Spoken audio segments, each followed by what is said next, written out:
اور اس کی جمع سالم آئے گی الجاہلون الجاہلین الجاہلین. اب اس کا مؤنث دیکھیں جاہلتن جاہلتن الف کے بغیر گول تے ہے اس لیے دو زبر کے باوجود الف نہیں آئے گی. جاہلتن جاہلتن جاہلتن. تثنیہ جاہلتانی جاہلتینی جاہلتینی. جمع جاہلاتن. نصب جاہلاتن. جر بھی جاہلاتن. اور معرفہ اب اس کا الجاہلتو.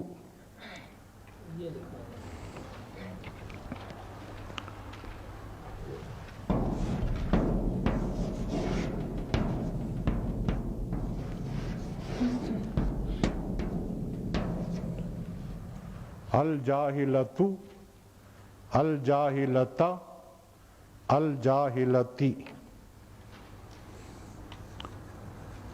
تثنیہ الجاہلتانی الجاہلتینی الجاہلتینی. جمع الجاہلاتو. تنوین پھر ختم ہوگی. نصب میں الجاہلاتی الجاہلاتی الجاہلاتی. نصب میں بھی الجاہلاتی اور جر میں بھی الجاہلاتی.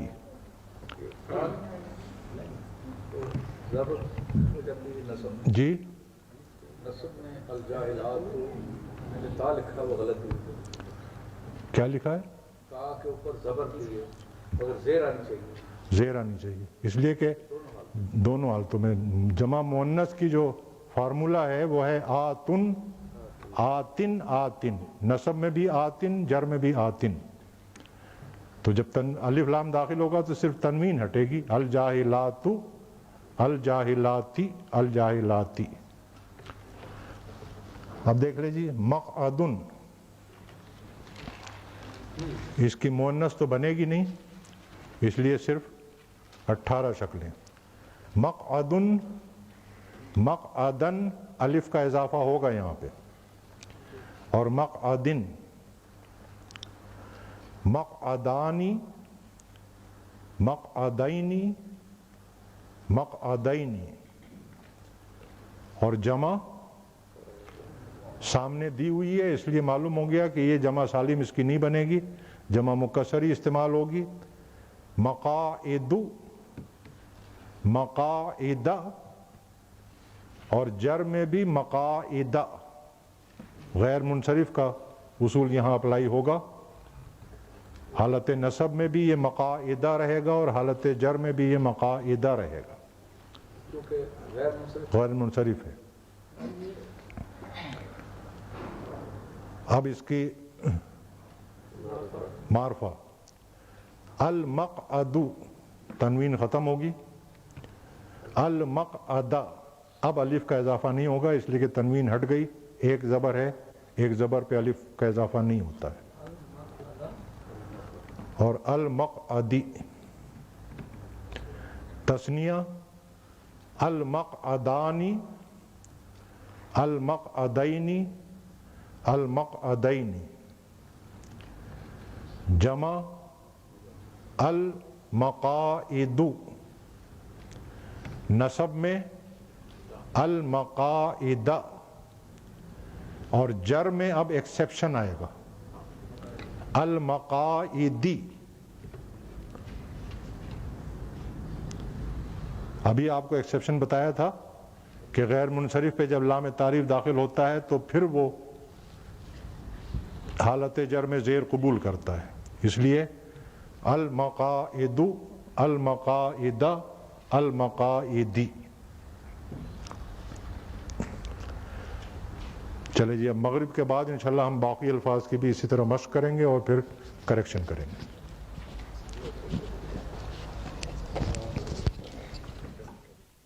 اعوذ باللہ من الشیطان الرجیم بسم اللہ الرحمن الرحیم. کل جیسے ہم نے طے کیا تھا کہ اب ہم مرکبات اور مرکب توصیفی حصہ اول دونوں کے قواعد کمبائنڈ پڑھیں گے، یعنی صفحہ نمبر 36 سے لے کر اور صفحہ نمبر 43 تک مشق کے حساب سے، بلکہ 44 تک مشق کے حساب سے اور قواعد کے حساب سے 41 تک.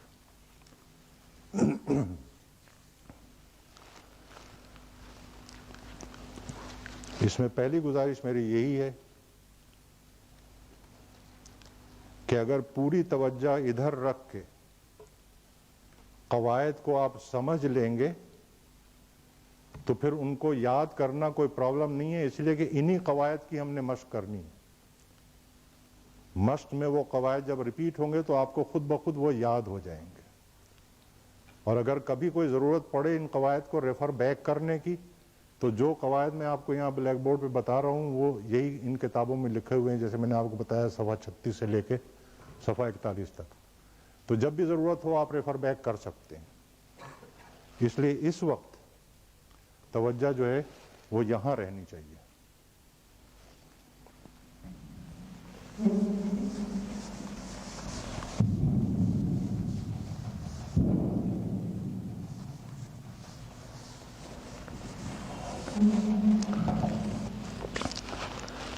دیکھیں اب تک ہم نے جتنی بھی مشقیں کی ہیں وہ اکیلے اکیلے الفاظ کی ہیں، ایک ایک لفظ. یہی الفاظ جب باہم ملتے ہیں تو پھر بامانی فقرے وجود میں آتے ہیں. اور جو بامانی فقرے وجود میں آتے ہیں ان کو ہم کہتے ہیں مرکب.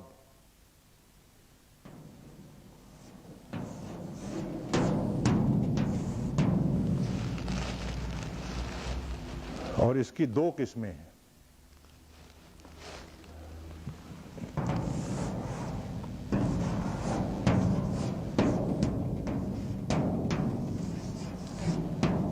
ایک ہے مرکب ناقص اور دوسری ہے مرکب تام.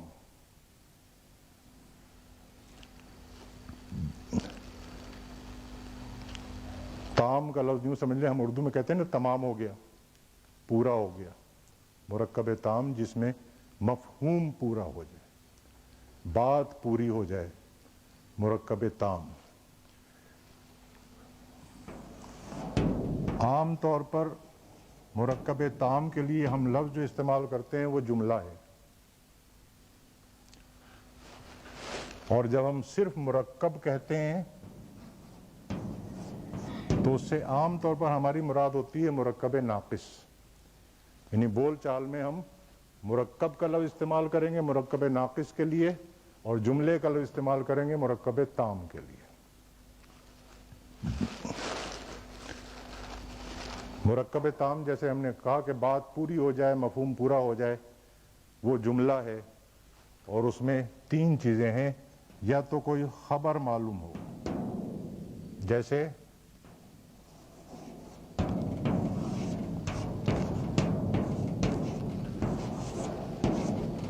مسجد کشادہ ہے.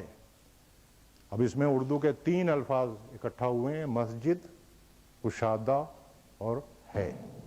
ان تین الفاظ کے اجتماع سے یہ ایک مرکب بنا ہے. چونکہ بات پوری ہو گئی ہے، ایک خبر ہمیں معلوم ہو گئی ہے مسجد کے متعلق کہ وہ کشادہ ہے، تو یہ جملہ ہے، یعنی مرکب تام ہے. یا تو خبر معلوم ہو یا کوئی حکم سامنے آئے، جیسے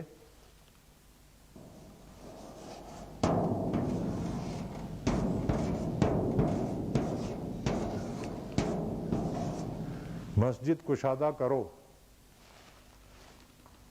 اس میں حکم سامنے آ گیا، بات پوری ہو گئی، مفہوم پورا ہو گیا، یہ بھی جملہ ہے.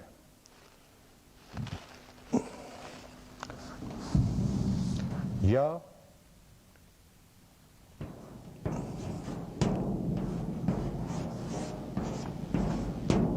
کوئی خواہش سامنے آئے.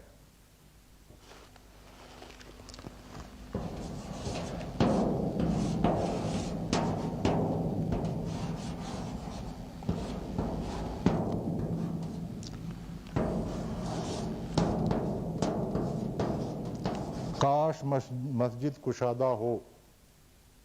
خواہش سامنے آ گئی, مفہوم پورا ہو گیا. تو مرکب تام یا جملہ مختلف الفاظ کے ایسے مجموعے کو کہتے ہیں جس میں کوئی خبر معلوم ہو یا حکم سامنے آئے یا خواہش سامنے آئے. مرکب ناقص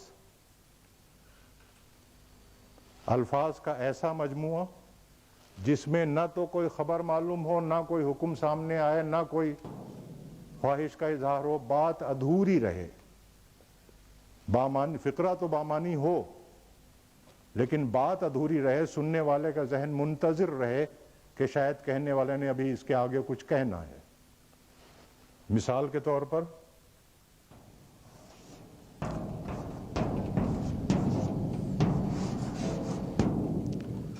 کشادہ مسجد, اس میں بھی دو الفاظ جمع ہوئے ہیں, مرکب ہے, بامانی ہے,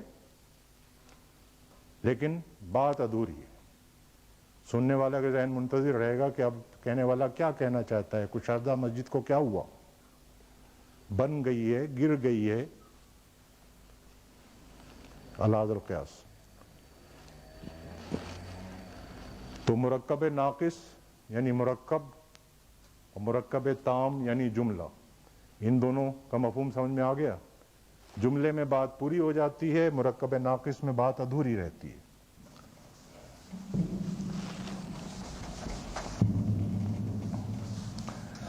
پھر جملے کی دو قسمیں ہو جاتی ہیں, ان کے فردر سب دو ڈویژنز ہیں, سب ڈویژنز ہیں.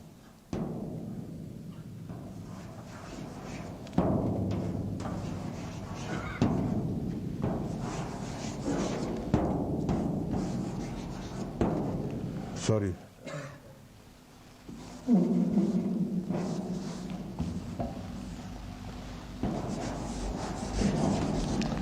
جملہ اسمیہ اور جملہ فعلیہ. اور عربی میں ان کی پہچان بہت آسان ہے, بہت ہی سمپل ہے. جو جملہ اسم سے شروع ہوگا, چاہے اس میں بعد میں سارے ورب آ رہے ہوں, لیکن پہلا لفظ اگر اسم ہے تو وہ جملہ اسمیہ مانا جائے گا. اور جو جملہ فعل سے شروع ہوگا, چاہے ایک مرتبہ فعل آ جائے اس کے بعد اسموں کی لائن لگی ہو, نو پرابلم, وہ جملہ جو ہے وہ فعل یہی مانا جائے گا, اس لیے کہ اس کی ابتدا فعل سے ہوئی ہے. اور مرکب ناقص کی فردر سب ڈویژنز ہیں جو ہم نے ابھی پڑھنی ہے. اسی پہلے حصے میں انشاءاللہ ہم ساری پڑھ لیں گے. مرکب توصیفی ہے, مرکب اضافی ہے, مرکب جاری ہے, مرکب اشاری ہے. یہ سارے مرکب ہیں یعنی مرکب ناقص ہیں. یہ وہ مرکبات ہیں جس میں بات پوری نہیں ہوتی, نہ مرکب توصیفی میں ہوگی پوری, نہ مرکب اضافی میں ہوگی, نہ مرکب جاری میں ہوگی, نہ مرکب اشاری میں ہوگی. مرکبات ہیں, ان کے اپنے قواعد ہیں, وہ ہم نے انشاءاللہ باری باری پڑھنے ہیں. مثالیں آگے چل کے, ابھی نہیں, لیکن ابھی بالکل بیکار ہوگی, ورنہ میں آپ کو مثال دے دیتا. اور اردو میں چونکہ یہ تقسیم جو ہے اتنی شارپ نہیں ہے اور قواعد میں اتنا زیادہ فرق نہیں ہے, اس لیے اردو کی مثال دینا بھی بے معنی ہوگی. اچھا جی, تو اب مرکب ناقص پڑھنے سے پہلے یہ جیسے ہم نے کہا کہ جب دو یا دو سے زیادہ الفاظ اکٹھا ہوتے ہیں تب مرکبات وجود میں آتے ہیں. تو یہ جب الفاظ اکٹھا ہوتے ہیں تو ان کو ملا کے لکھنے کے کچھ قواعد ہیں عربی میں,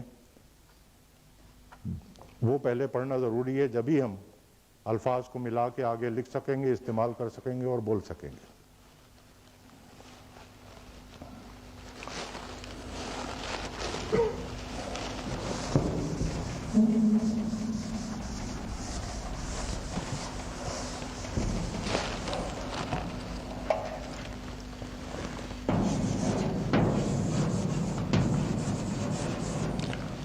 یہ انگریزی کے لفظ اسپیلنگ میں نے صحیح لکھی ہے غلط لکھ دی ہے؟ صحیح ہے الحمدللہ. اس کو اردو میں جب ہم لکھتے ہیں اسی لفظ کو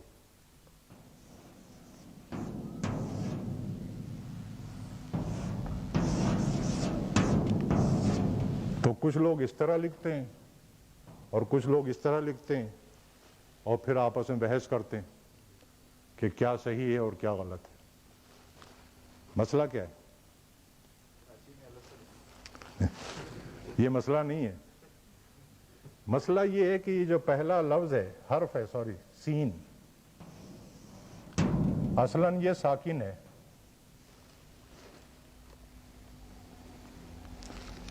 یہ ہے پرابلم. اب کچھ لوگ یہ کرتے ہیں کہ چونکہ سکون کے ساتھ اس کو پڑھا نہیں جا سکتا اس لیے کچھ لوگ اس کے نیچے زیر لگا کے لکھ اور بول لیتے ہیں تو وہ کہتے ہیں سکول. ٹھیک ہے. اور کچھ لوگ چونکہ یہ پڑھا نہیں جا سکتا اس لیے اس سے پہلے حمزہ لگا لیتے ہیں اور اس کے نیچے زیر لگا لیتے ہیں اور کہتے ہیں اسکول. اب اردو میں کیا صحیح ہے کیا غلط ہے ہم اس بحث میں نہیں پڑھتے. اس کے حوالے سے اب عربی کی طرف آ جائیں. عربی میں خاصی معقول تعداد ایسے الفاظ کی ہے جن کا پہلا حرف جو ہے وہ ساکن ہوتا ہے. اور عربی کا قاعدہ یہ ہے کہ وہ لوگ ایسی سچویشن میں کہ جب پہلا حرف ساکن ملے تو وہ الف لگا کے پڑھتے ہیں اس کو. جیسے ابنن اصل لفظ جو ہے وہ یہ ہے. چونکہ پڑھا نہیں جا سکتا اس لیے عربی قاعدے کے مطابق اس میں وہ الف لگائیں گے زیر لگائیں گے اور کہیں گے ابنن.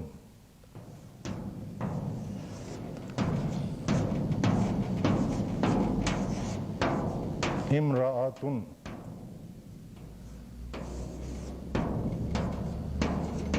ان کے معنی تو معلوم ہے نا آپ کو. ابنن بیٹا, امرأتن عورت, اسم نام. یہ تینوں الفاظ جو ہیں یہ اسی کیٹیگری سے بلانگ کرتے ہیں جن کا پہلا حرف ساکن ہے. اصلاً پڑھنے کی غرض سے الف لگا کے پڑھا جاتا ہے اور بولا جاتا ہے.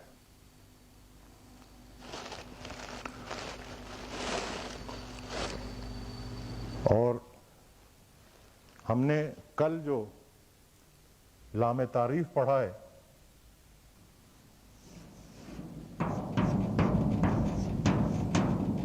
حسنن سے جب معرفہ بنانا ہوگا تو ہم کہتے ہیں کہ ہم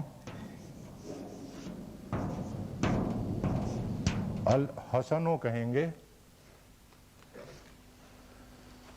تو یہ معرفہ بنانے کے لیے اصل میں جو لفظ استعمال ہونا ہے وہ ہے لام ساکن. اسی لیے آپ دیکھیں کہ اس کی اصطلاح کیا ہے, لام تعریف.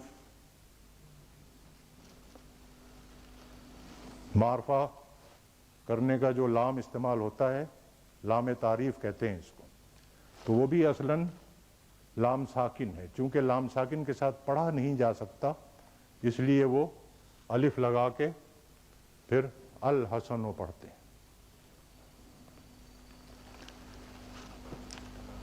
یہ قاعدہ عربی کا سمجھ میں آ گیا؟ وہ پین تو لگاتے ہیں عربی والے, پین پے کے نیچے زیر لکھتے ہیں. فہد بن عبدالعزیز.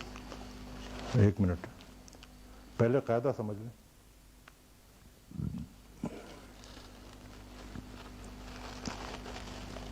تو اب عربی میں کوئی لفظ اگر کسی لفظ کا پہلا حرف اگر ساکن ملے تو ان کا قاعدہ یہ ہے کہ وہ حمزہ لگا کے اس کو پڑھتے ہیں. ایسے حمزے کو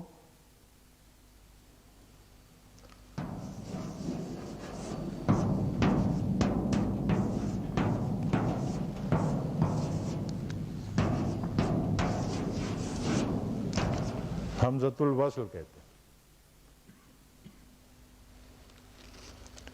یعنی ملانے والا حمزہ.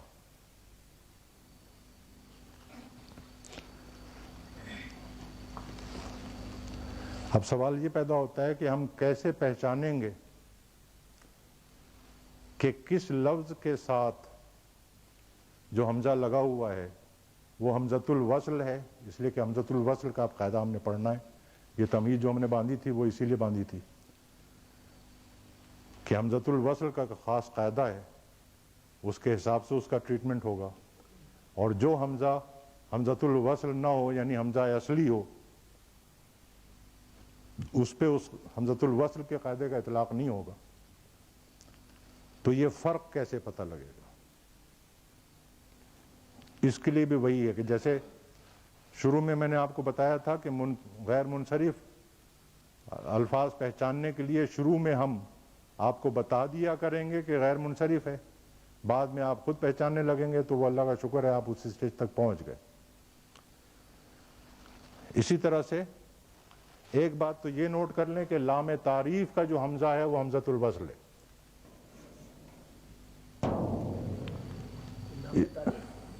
یعنی معرفہ سے نکرہ بنانے والا لام، یہ الف لام جو ہم لگاتے ہیں نکرہ سے معرفہ بنانے کے لیے، وہ حمزہ جو ہے وہ حمزۃ الوصل ہے. اس کے علاوہ کبھی کوئی لفظ ایسا آئے گا تو ہم آپ کو بتا دیں گے. جیسے ابھی ہم نے آپ کو بتا دیا، یہ کتاب میں لکھا ہوا ہے کہ ابن، امرأۃ، اسم، ان الفاظ کے حمزے جو ہیں وہ حمزۃ الوصل ہیں.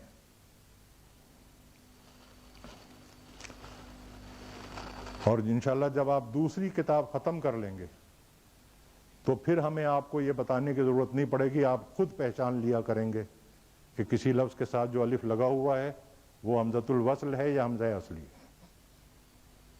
دوسری کتاب ختم کرنے کے بعد یہ معرب اور غیر منصرف پہچاننے میں تو بڑی جلدی پہچان لیا آپ نے، لیکن یہ پہچان آپ کے اندر ڈیولپ ہوگی انشاءاللہ حصہ 2 مکمل کرنے کے بعد. اس دوران میں کوئی لفظ جب آئے گا تو ہم آپ کو بتا دیں گے کہ حمزۃ الوصل ہے.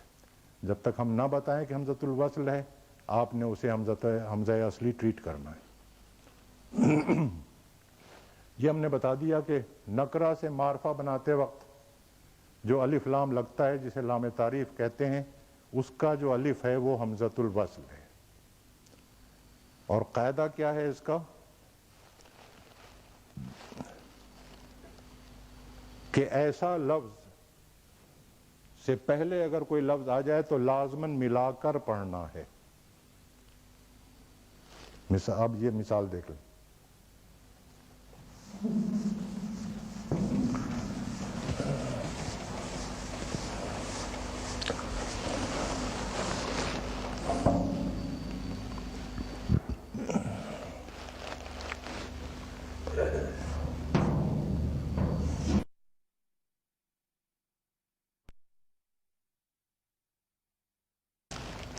اصل میں کیا تھا؟ قمرن. جب ہم نے اس کو معرفہ کیا تو اصلاً لام ساکن لگا تھا، پڑھا نہیں جا سکتا تھا، اس لیے ہم نے الف لگا لیا. ٹھیک ہے. لیکن اگر ہم یہ کہیں کہ اور وا مانے اور، اب تو پرابلم نہیں رہی نا، اب تو یہ پڑھا جا سکتا ہے، اس لیے اب اس کی ضرورت نہیں رہی، اب یہ سپرفلس ہو گیا. البتہ یہ ہے کہ یہ لکھنے میں موجود رہے گا، پڑھنے میں سائلنٹ ہو جائے گا. اور لکھنے میں چونکہ پڑھنے میں سائلنٹ ہو جائے گا اس لیے اس کی حرکت ختم ہو جائے گی. تو ہم اس کو لکھیں گے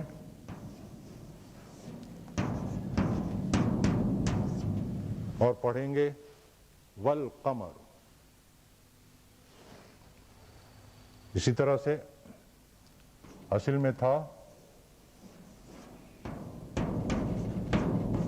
الشمس، لیکن اگر اس سے پہلے واو آ جائے یا کوئی بھی لفظ آ جائے اس کا آخری حرف پھر ملا کے لکھیں گے اور کہیں گے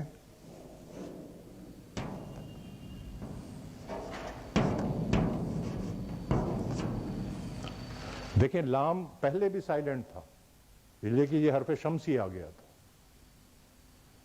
یہ پڑھا جا رہا تھا اس لیے کہ اس سے پہلے کوئی مدد نہیں تھی پڑھنے کی. اب وہ مدد بھی آ گئی ہے اس لیے اب دونوں سائلنٹ ہو گئے.